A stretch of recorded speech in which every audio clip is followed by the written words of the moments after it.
Ayan si Boy Paldo. Tinitira yung tanso. Sumuko na po si Jugo. Margarito. Hi, hello. Subscribe lang kayo dito. Mag-iingat kayo. Lahat ng viewers ng Rochelle Antigna vlog, please do subscribe and thank you for all your support. Toy, so, yeah, no? Ingat. Hi, magandang araw po mga kababayan ko sa lungsod ng Maynila. Ito po ang inyong Yorme. At sana po kayong mga nanonood, mga batang Maynila, mga nanay at tatay ko, at ang pinakamamahal ko mga lolo at lola ay nasa mabuting kalalagayan sa oras na ito. Live po tayo dito sa City Hall. Ito po yung Talk to the People. Pag may mga kinakailangan i-update, urgent matters, tayo po ay nagla-live at upang ma-update din ang ating mga kababayan. This is on top of the Manila Public Information Office program, yung Yormes Hour every Friday. Abangan niyo po bukas, marami tayong update bukas o for the whole week.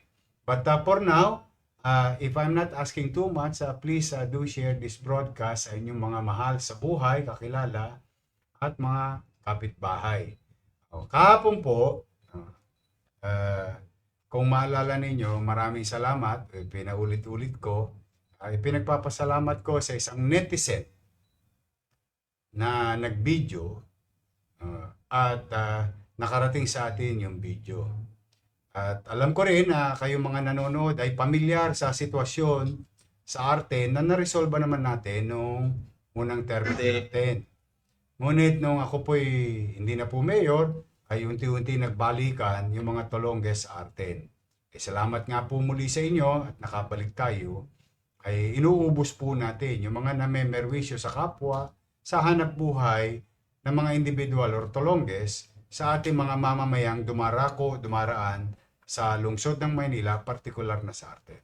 And for so many months now, since we assumed office, ito naman po ay nare-resolba ng ating Manila Police District and your city government. Kaya lamang meron na naman panibago, kalsada, kapulong, no? Na nakakita nga ng isang netizen at mapapabilib ka naman doon sa netizen na talagang malakas ang loob niya na matuntun natin yung mga utaw na to, mga involved. At kahapon nga ay nahuli na itong si Boy Paldo ng Manila Police District. At pagkayari noon, at nakita naman sa video na dalawang suspect yung gumawa ng pamemerwisyo. Yung isa hindi naman nahuli. Pagkatapos ng programa, or during the program, when we presented to you si Boy Paldo na umihimas ng malamig na bakal ngayon, ay nanawagan po ko doon sa kasama niya na ang pangalan ay si Jumong. Na kumari sumuko na lamang dahil as I have committed to you, kapag ginawa nila ang krimen sa lungsod ng Maynila, it's just a matter of time na they're going to be captured and brought to justice. No? Maaaring isang araw, maaaring isang oras, maaaring isang linggo, maaaring isang taon, maaaring 5 taon, it doesn't matter. Once you committed, pag ikaw ay Tolonges, at ginawa mo yung krimen sa Maynila, hindi sulit. Dahil mamumuhunan tayo ng taxpayers' money para gamitin, habulin ang mga kriminal na nagkukumit ng krimen sa lungsod ng Maynila. Because our commitment is tibaling luma ang lungsod ng Maynila. Basta ito'y kailangan maging maaliwalas. Higit sa lahat, panatag ang pamumuhay sa lungsod.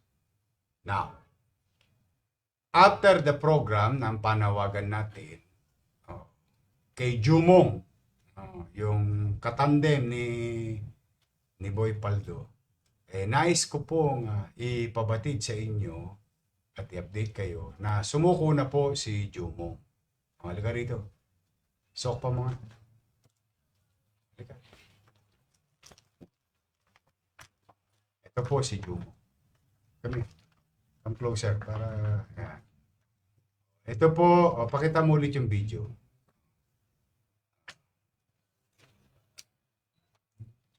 Ayan. Di ho ba? Ayan si Boy Paldo. Ayan. Tinitira yung tanso. Kawawan driver. Siya na naman ang magbabayad. Ayan, ikaw ba yan?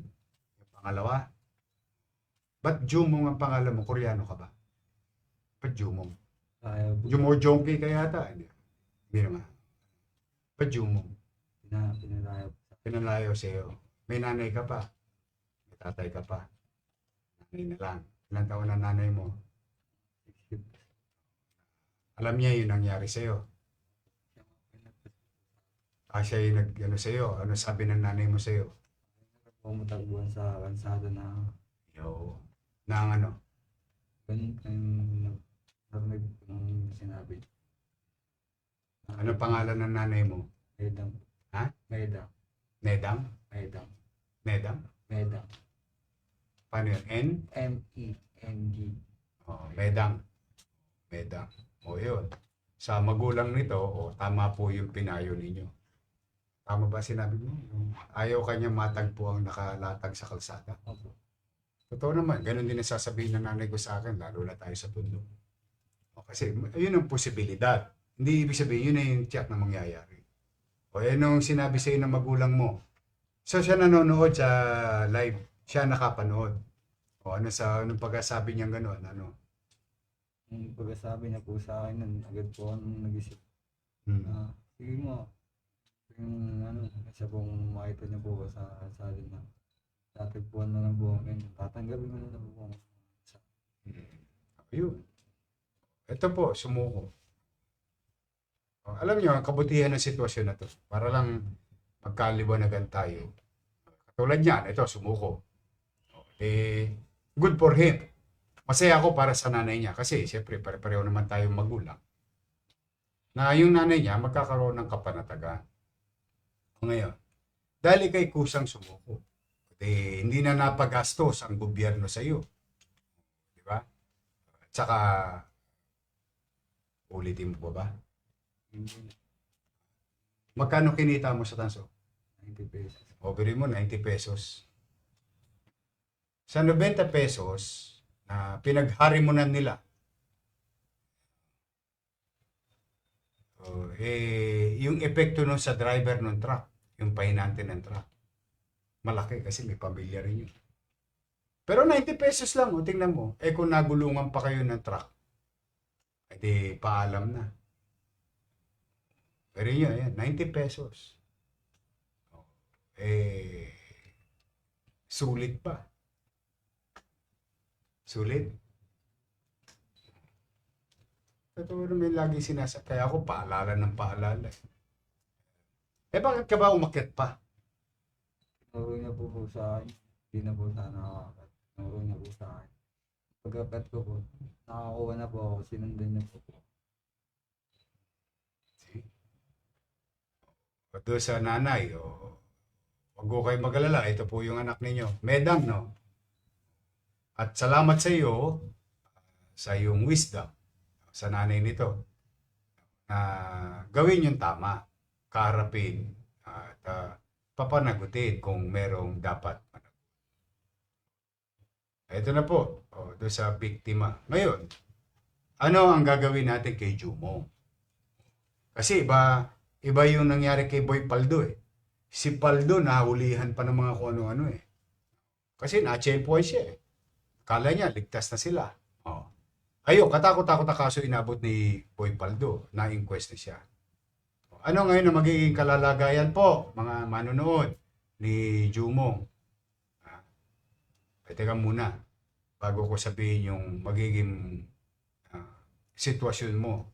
Ikaw ba, gusto mo pang gawin yung ganun? Hindi ka marinig. Tingin na po. At parang pag nasa truck kayo, lalakas ang katawan nyo. Pagka nandito kayo, parang mahihina ang mga katawan nyo. Yung ba gagawin pa ulit? Hindi na po. Anong masasabi mo sa kapwa mo kabataan? Mga gusto ko ba sa move, andyan, subukan. Hanapin tayo ng yorme natin.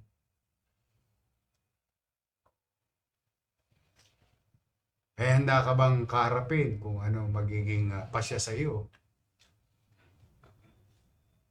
Ha? Tanggapin ko. O ngayon mga kababayan, dala nang siya ay sumuko. Sa ngayon, ang katatayuan niya, bagamat siya yun nasa video, wala pong complainants. Ang difference between him at si Boy Paldo, si Boy Paldo nadakma, tapos nakitaan siya ng mga bagay na ipinagbabawal. Kaya katakot-takot na kaso inabot niya. To Medang, Nanay Medang, yung nanay nito, Jumong, o pumanatag kayo. Wala pong may sasampang kaso kay Jumong.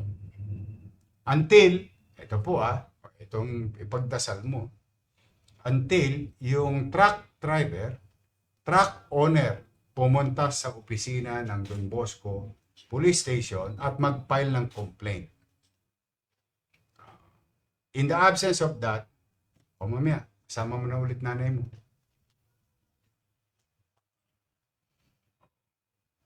Pero bagay na akin pa rin pinagpapasalamat sa mga netizen. Alam nyo, kalaban nyo na ngayon. Hindi lang gobyerno, taong bayan na. Lumalakas na ang loob ng taong bayan. Kasi yung taong bayan, kaya lumalakas ang loob, alam nila may matatakbo silang gobyernong Maynila. Kaya walang puwang talaga sa inyo. Maswerte mo, wala kami may sasampang kaso sa iyo sa ngayon.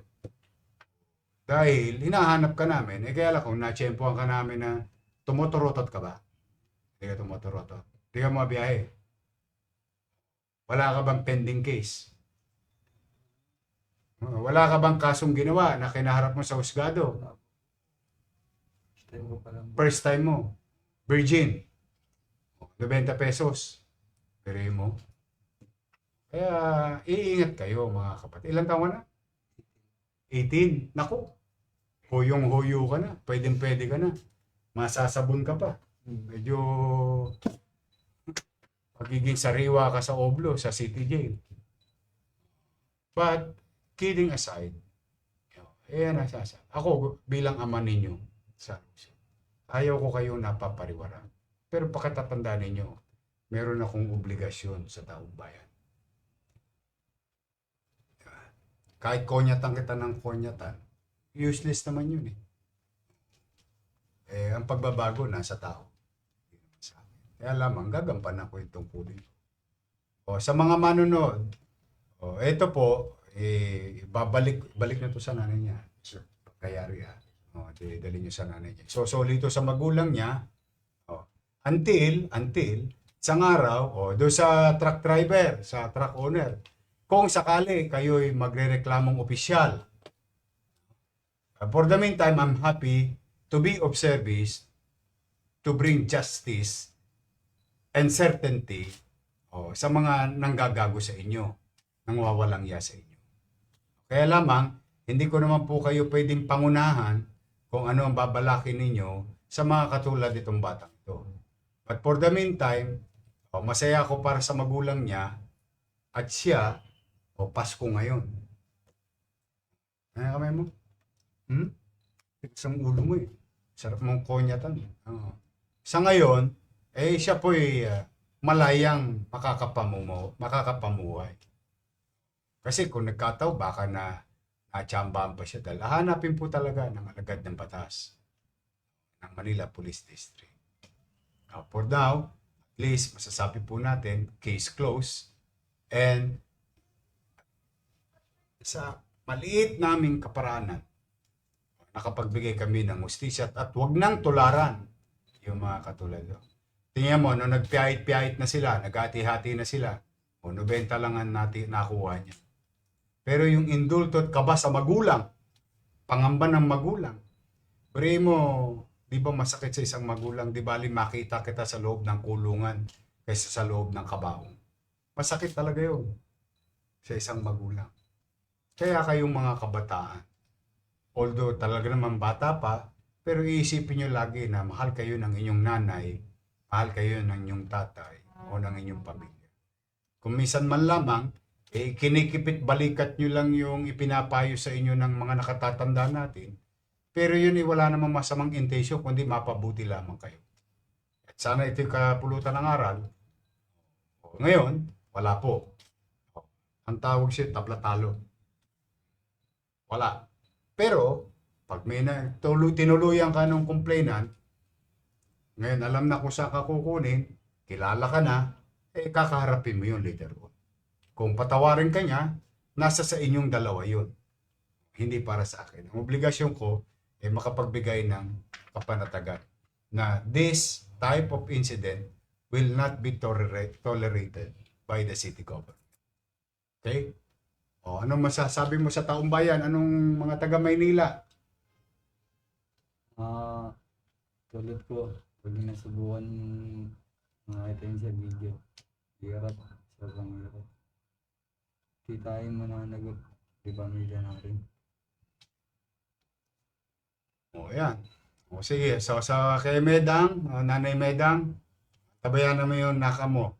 Live booth ngayon sa City Hall, dadali na po ng ating mabubuting pulis. Sa Monte, i-prenda nyo to sa nanay, ha? Pagpa-receive kayo, ha? Baka, hindi ka naman nangaagaw, no? O, baka alagaan nyo to. Sana matuto ka na. Gino-joke kita pa misa-misa, pero sa totoo, it's a serious thing. Seryosong bagay yung ginawa mo. At dito, from now on, at least simula ngayon, makapulutan mo ng aral. Maigpit ako, pero may puso din naman kami bilang gobyerno. Salamat. Ha? Mag-ingat ka. So again, to the netizen na nagbigay sa atin ng impormasyon, maraming salamat sa iyo. Doon naman sa complainant, possible complainant, makipag-ugnayan lang ko kayo sa Don Bosco. But for the meantime, wala po kaming poder para tangananan siya. Kaya namin kayo ang umusga kung ano ang gagawin nyo sa darating na mga araw. For the meantime, happy ako at makakasama niya muli ang kanyang nanay. So, ingat kayo. Sige, sabi niya na yan. Sige.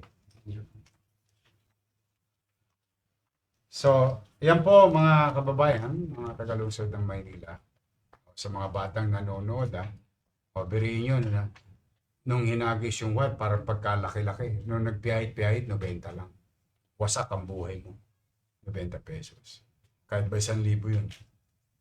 So, sana po, sa mga kabataan, may kapulutan tayo ng aral. Habang tayo'y bata, hindi ibig sabihin lagi natin ito magiging dahilan. Meron tayong responsibilidad sa ating sarili, sa ating magulang, sa ating pamayanan bilang individual.